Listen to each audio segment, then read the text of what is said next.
तो hello guys, एक बार फिर से मैं आपके साथ जुड़ चुका हूं रोहित। तो आज की वीडियो में हम बात करने वाले हैं अपने सेट नंबर 6 की। तो ये एमसीक्यूज रहेंगे आज की वीडियो में मॉनेटरी पॉलिसी के। कल की वीडियो में हमने बात की थी फिस्कल पॉलिसी के, 2 पार्ट करवाए थे।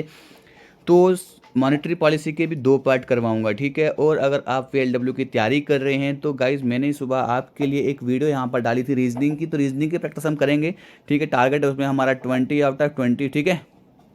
तो चलिए शुरू करते हैं आज की वीडियो बिना किसी तरीके। अगर इसकी आप पीडीएफ चाहते हैं तो गाइज पीडीएफ के लिए आप हमारे टेलीग्राम चैनल को ज्वाइन कीजिए, जहाँ पे आपको इसका लिंक दिया हुआ है, ठीक है। अगर आप डायरेक्ट वीडियो लिंक चाहते हैं तो आप हमारी ऐप को डाउनलोड कीजिए, जहाँ पे मैं आपको इसका लिंक आपके मैसेज में डायरेक्टली आपको मैसेज आ जाएगा इस लिंक का, ठीक है। तो शुरू करते हैं आज की वीडियो का पहला क्वेश्चन गाइज देखने वाले हैं।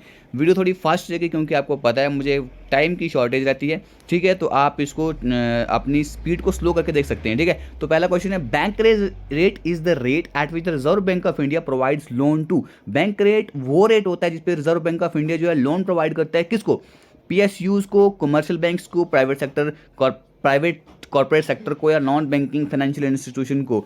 तो इसका जो आंसर है गाइस, देखिए जो बैंक रेट है वो रेट होता है जिसपे आरबीआई जो है लोन प्रोवाइड करता है। किसको लोन प्रोवाइड करता है? वो लोन प्रोवाइड करता है यहाँ पे कमर्शियल बैंक्स को, ठीक है। कमर्शियल बैंक्स को लोन प्रोवाइड करता है आरबीआई। उस किस रेट पे? उसको उस रेट को हम बोलते हैं बैंक रेट, ठीक है। तो गाइस ये नेक्स्ट क्वेश्चन है आपके सामने।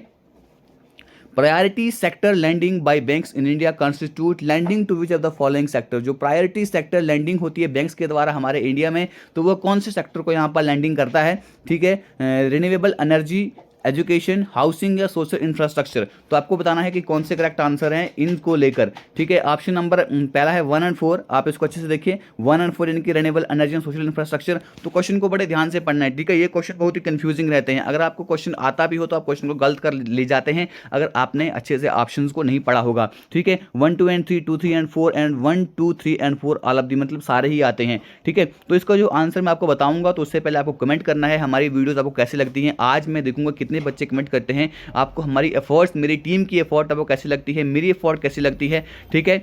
तो देखते हैं इसका आंसर क्या है हमारे पास। इसका आंसर है हमारे पास गाइस ऑप्शन नंबर डी, यानी कि जो प्रायोरिटी सेक्टर लैंडिंग होती है बैंक्स के द्वारा, वो रिन्यूएबल एनर्जी में भी होती है, एजुकेशन में भी वो क्या बोलते हैं फाइनेंस करते हैं, हाउसिंग में भी फाइनेंस करते हैं, और यहाँ पर सोशल इंफ्रास्ट्रक्चर में भी फाइनेंस करते हैं, ठीक है। तो डी ऑप्शन आपका यहाँ पे बिल्कुल सही है, ठीक है। तो इस तरह के क्वेश्चन आपके ईजी भी होंगे, क्वेश्चन आपके मॉडरेट भी होंगे, क्वेश्चन आपके टफ लेवल के भी होंगे, ठीक है। तो बढ़ते हैं अपने हम नेक्स्ट क्वेश्चन की और। नेक्स्ट क्वेश्चन है हमारे पास यहाँ पर कि the cost of bank credit is determined on the basis of base rate. जो आपका बैंक क्रेडिट की कास्ट जो है वो बेस रेट के बेसिस पर डिटरमाइन की जाती है। एंड ऑल बैंक, जितने भी बैंक लोन करते हैं, are given at rate equal to higher than the base rate. वो उनको बेस रेट से ऊपर ऊपर थोड़ा सा उनको क्या करना पड़ता है,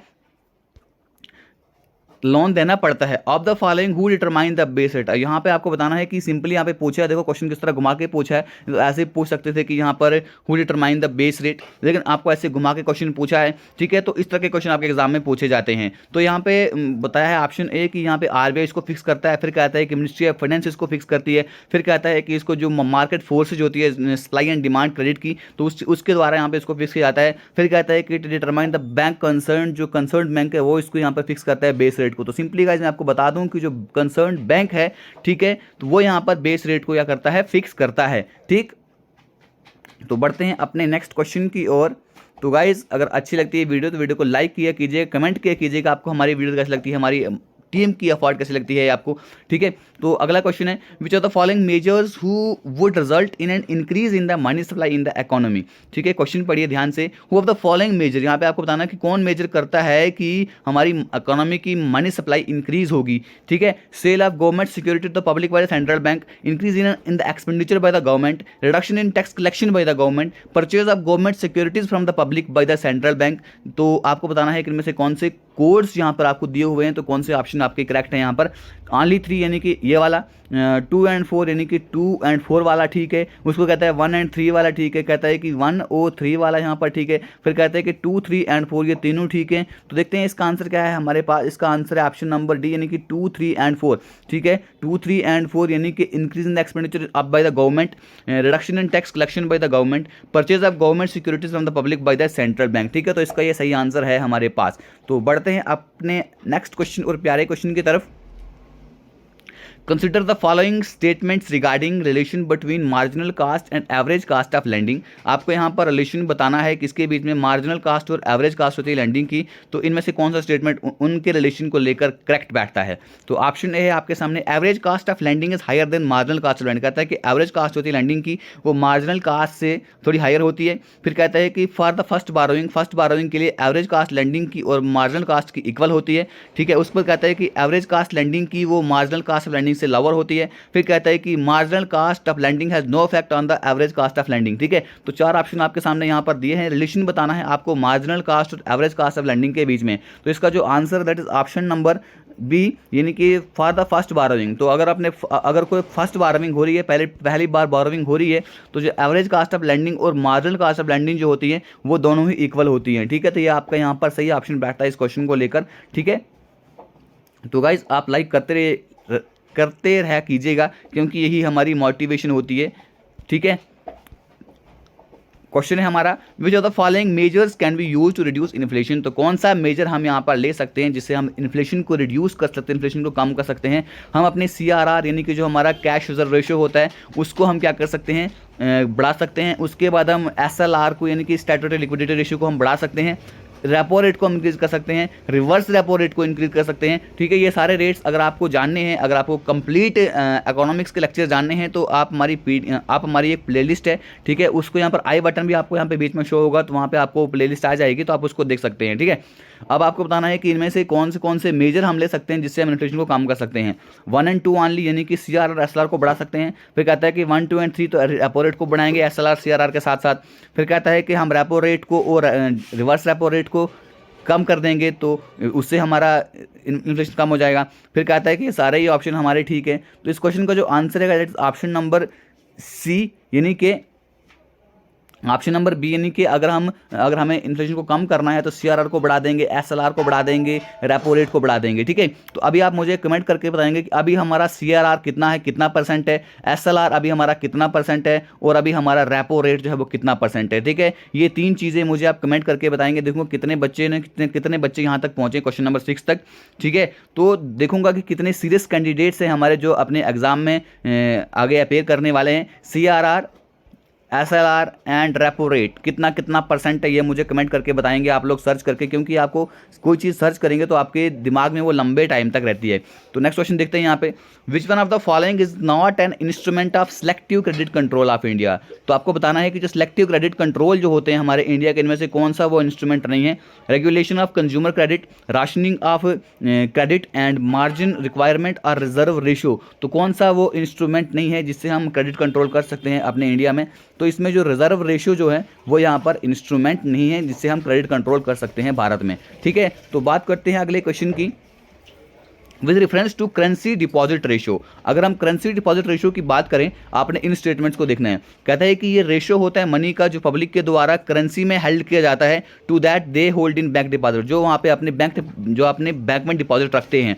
फिर कहता है कि and increase in the ratio decreases, जो रेशियो में जो इंक्रीज होता है वो जो मनी मल्टीप्लायर इफेक्ट होता है उसको कम कर देता है। ठीक है, तो आपको बताना कि कौन से ऑप्शन यहाँ पे करेंसी डिपॉजिट रेशियो को लेकर ठीक है। 1 ऑनली, 2 ऑनली, वो बोथ 1 और 2 एंड नीदर 1 और 2।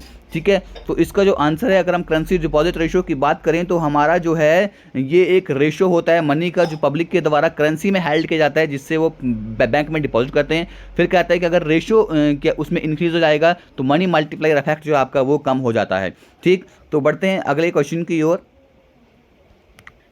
तो अगला क्वेश्चन है, Which of the following guidelines by the RBI does not hamper the profitability of commercial banks in India? तो बताना इनमें से कौन सी गाइडलाइन जो है RBI के द्वारा दी जाती है जो हमारे कमर्शियल बैंक्स की प्रॉफिटेबिलिटी को हैम्पर नहीं करते हैं। ठीक है, तो CRR, SLR, मार्जिन रिक्वायरमेंट और बैंक रेट। ठीक है, तो कौन सी गाइडलाइंस हैं वो, तो वो है गाइज हमारे पास बैंक रेट। बैंक रेट जो है RBI की गाइडलाइन है कि आपको इस पे मतलब आपको क्या करना है, लोगों को लोन देना है। ठीक है तो बढ़ते हैं अगले नेक्स्ट क्वेश्चन की ओर।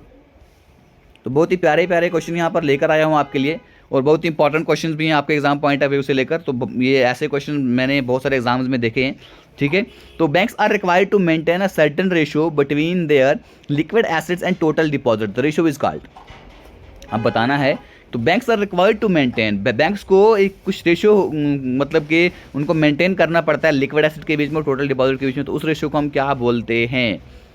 CRR, SLR, CAR और CLR, ठीक है। तो उस रेशियो को हम बोलते हैं, जो उन्होंने लिक्विड एसेट और टोटल डिपॉजिट के बीच में जो रेशियो रखना होता है उसे हम बोलते हैं SLR, ठीक है, स्टैट्यूटरी लिक्विडिटी रेशियो। तो यहाँ पर देखते हैं अब next question, what is the implementation of high bank rate in the economy?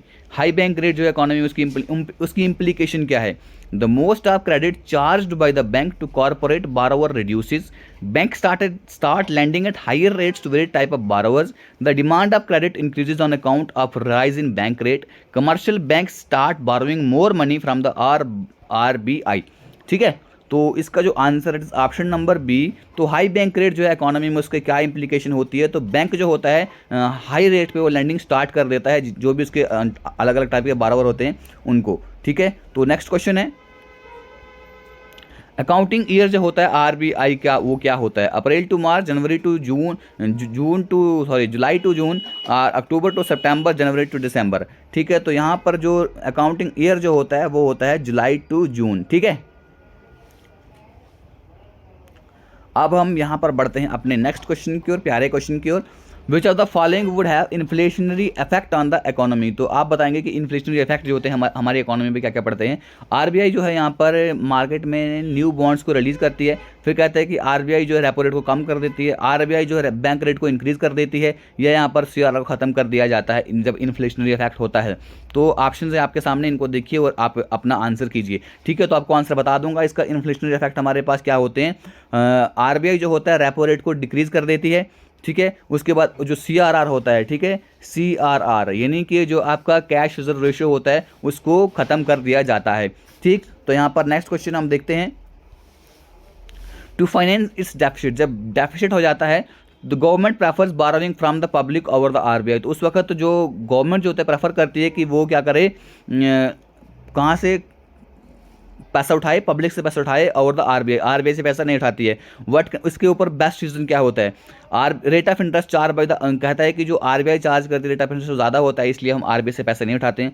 फिर कहता है कि government has return the sum up to the RBI within a fix period of time. कहता है गवर्नमेंट जो कहता है कि गवर्नमेंट को जो है वो पैसा रिटर्न करना होता है आरबीआई को एक फिक्स पीरियड ऑफ टाइम के साथ, ठीक है, इसलिए वहाँ से पैसा नहीं उठाती है। फिर कहता है कि पब्लिक बोरोविंग जो होती है, जो मनी मार्केट होता है, जो मनी सप्लाई होता है मार्केट में, उसको अफेक्ट नहीं करती है। फिर कहता है कि ये जो सेल ऑफ गवर्नमेंट बॉन्ड्स होता है उसको इंक्रीज करता है, ठीक है। तो इसको जो सही आंसर है गाइस वो है ऑप्शन नंबर सी की जो पब्लिक बोरोविंग जो होती है, वो जो मनी सप्लाई होती है मार्केट में, उसको कोई भी इफेक्ट नहीं करती है। इसलिए वो जो गवर्नमेंट अपने डेफिसिट को फाइनेंस करने के लिए पब्लिक से पैसा उठाना चाहती है, ना कि आरबीआई से, ठीक है।